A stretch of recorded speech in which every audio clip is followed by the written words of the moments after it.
Hi, this is Paul. I've got some sad news for the fans of the Freddie and Paul show. Our friend Dogbark has passed away. On New Year's Day, I got a message from his family that he was living alone for the last few months. A couple of daughters had been living with him, but they had moved out to go to some other places, and so he'd been living alone. And then New Year's Eve, the family kept trying to contact him, and they couldn't. And so they went over to the house, and they found that he had passed.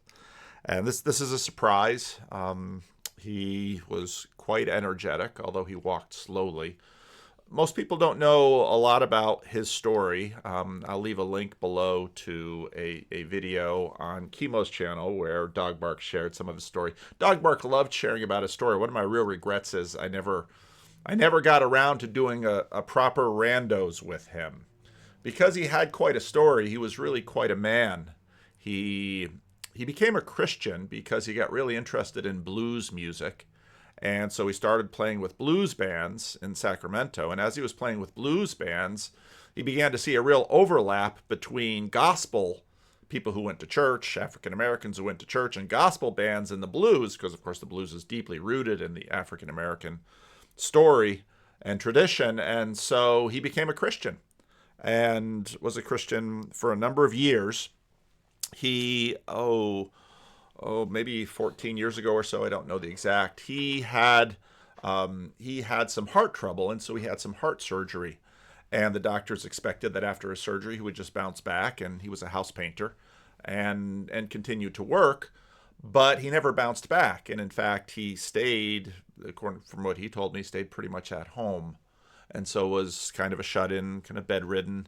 A couple of years after that, his wife passed of cancer. And so he had family living with him in his home. He had a big home. He has 6 kids. And so just for about 10 years, just really didn't do much, except he found YouTube eventually and started watching YouTube. And he started watching YouTube. Somehow or another, he found the Freddie and Paul show and me and Living Stones, and so started watching the Freddie and Paul show and was leaving comments on the Freddie and Paul show, mostly about the music.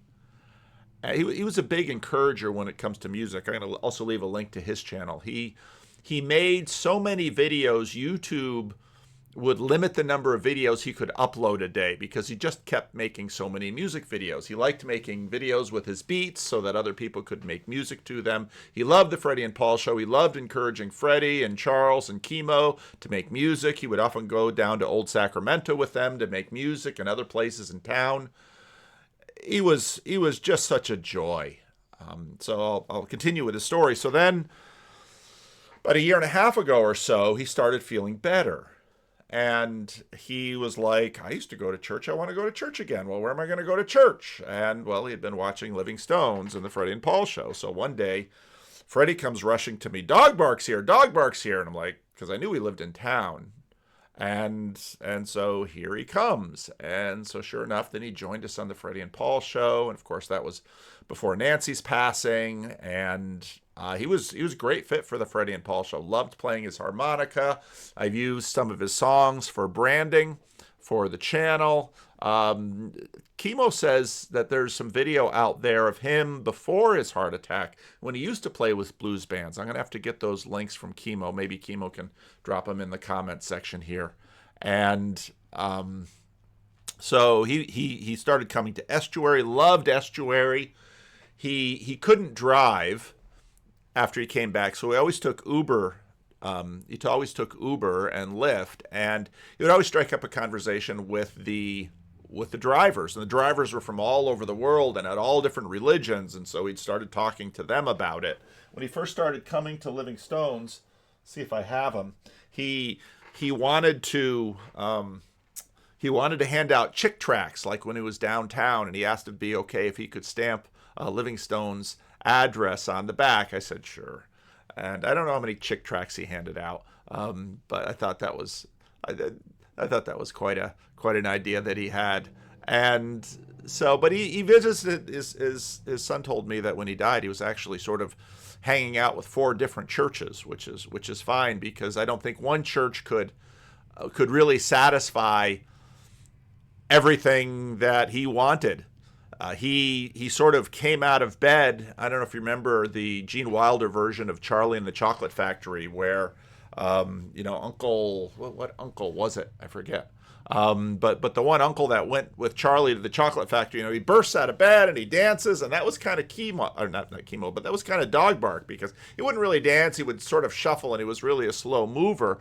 But inside, he was not moving slowly. Inside, he was ready to enjoy the world and ready to rejoin church and ready to get into music and ready to go out to eat and make friends. And, he really enfolded, the Freddie and Paul show crew, and encouraged them, and, took videos of them, and just always encouraged Freddie to dance and to do more music. And so, yeah, his loss is a big loss. And he was very faithful coming to Estuary. He loved coming to Estuary. He loved the different ideas. He loved telling stories. He had good stories.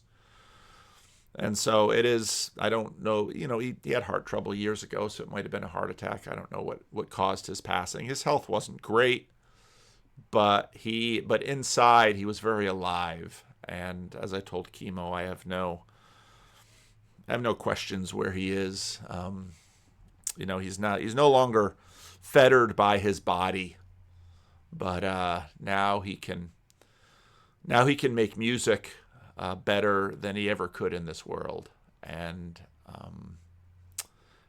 so I'm gonna miss Dogbark. I'm gonna miss him a lot. And so I thought I'd make this announcement, because I know people sort of come and go in the corner, and people sort of come and go in the Freddie and Paul show. And I know that he's been gone for a little while from the Freddie and Paul show, because, again, he's sort of cycling through churches. He found a church that was closer to home. And so he was just going to different churches. I mean, because part of the difficulty with someone like him was no church was ever sort of enough.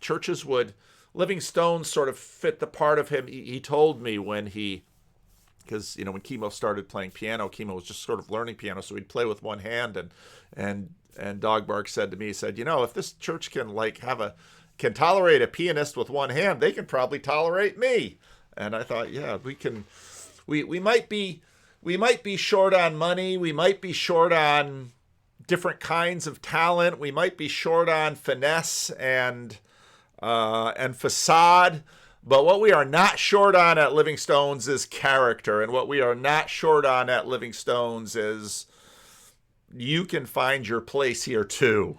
And that is what he recognized. And he had his place here. And it's too bad, because his favorite month of the year was February, because usually February we do African American spirituals for Black History Month, and he loved last February. He loved it. He says, I wish this was our music all year long at Living Stones. It's like, yeah, Living Stones, we're a pretty eclectic bunch. And so we are very, very much going to miss him.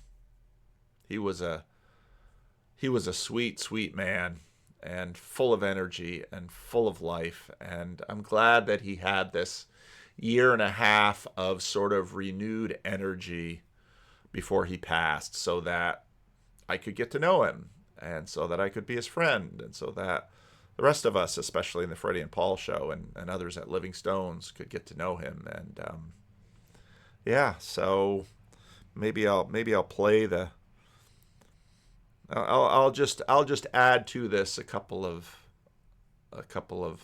my favorites. If I'll leave a link to the playlist to the Freddie and Paul show too, and to his channel, so that if you want to explore it. And he, when I would play his music as branding on live streams, he'd be like, yeah, play as much as you want. I just want to get it out there. He just wanted to fill the world with music.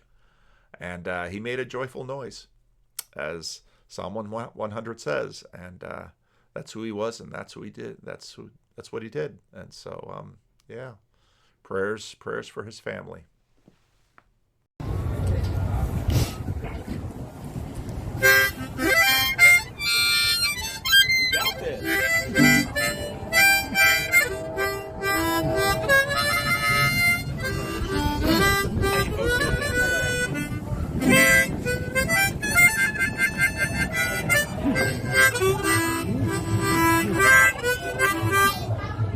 Well, where are you here? Oh, there I am. Hey. Where are you? Where? Got me? Oh boy. How you doing? Yeah. Walk with me, Lord. Walk with me. Come on, Dad. Walk with me, Lord. Walk with me. All along this Jesus journey. Walk with me, Lord. Walk with me. Yeah. Walk with my mama. You walk with my mama. Walk with me. Walk with me too. You walk with my mama. Yeah. Walk with me. And walk with me too. Oh, my. Yeah. Jesus journey. I want Jesus. Want Jesus. Walk with me. Walk with me. Hold my hand, Lord. Hold my hand. Hold my hand, Lord. Hold my hand. All along this Jesus journey.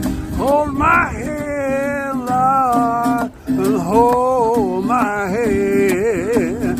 Walk with Moses. You walk with Moses. Walk with me. Walk with me. You walk with Moses. Walk with me. Walk with me.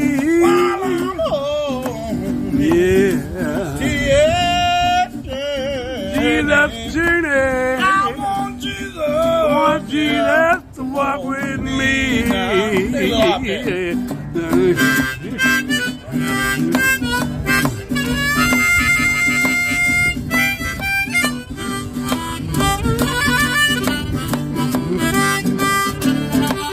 I like to go.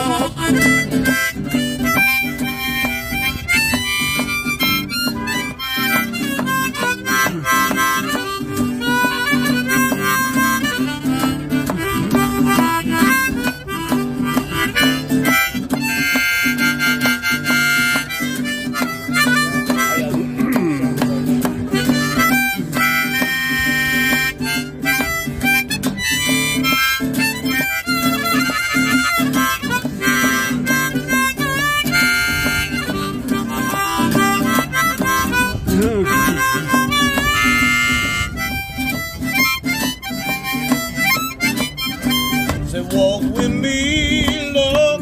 How y'all doing? Walk with me. Walk with me. Lord. Walk with me. Walk with me. I'm on my Yeah, Lord. I want Jesus I want Jesus to walk with me. to walk with me. Walk with David, a little shepherd boy. That's a deal with that woman. Yeah, you made him a great king. I know David shouted for joy. You walked with David, and he's a little shepherd boy.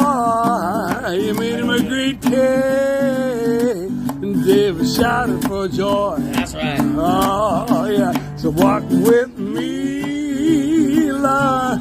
Walk with me.